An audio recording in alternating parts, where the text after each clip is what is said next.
Brahmamudi serial తో తెలుగు ప్రేక్షకులకు దగ్గరైన నటి దీపికా రంగరాజు తాజాగా చేసిన వ్యాఖ్యలు సోషల్ మీడియాలో వైరల్ గా మారాయి.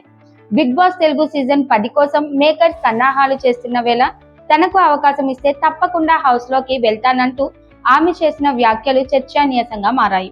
ఇటీవల ఒక ఇంటర్వ్యూలో మాట్లాడిన దీపిక తనకు బిగ్ బాస్ షో అంటే ఎంతో ఇష్టమని, ఇప్పటి వరకు నిర్వాహకుల నుంచి కాల్ రాలేదని, అయితే అవకాశం వస్తే మాత్రం ఖచ్చితంగా పాల్గొంటానని తెలిపింది.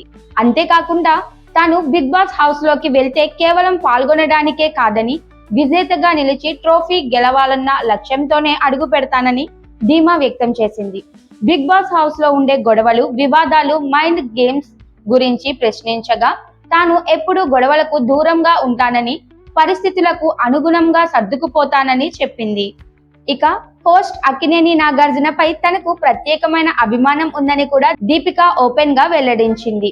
తన వయసు వారిలో చాలా మందికి యువ హీరోలపై క్రష్ ఉంటే తనకు మాత్రం నాగార్జున స్టైల్, వ్యక్తిత్వం ఎంతో ఆకట్టుకుంటాయని చెప్పింది.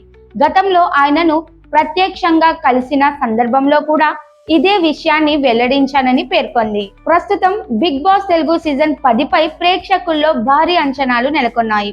ఈ నేపథ్యంలో దీపికా రంగరాజు చేసిన వ్యాఖ్యలు సోషల్ మీడియాలో విపరీతంగా వైరల్ అవుతున్నాయి. ఆమె బిగ్ బాస్ హౌస్ లోకి అడుగు పెడితే షోలో వినోదం మరింత పెరుగుతోందని అభిమానులు అభిప్రాయపడుతున్నారు. అయితే ప్రస్తుతం బ్రహ్మముడి సీరియల్ తో బిజీగా ఉన్న దీపిక ఈ సీజన్ లో పాల్గొంటుందా లేదా అన్నది ఆసక్తికరంగా మారింది.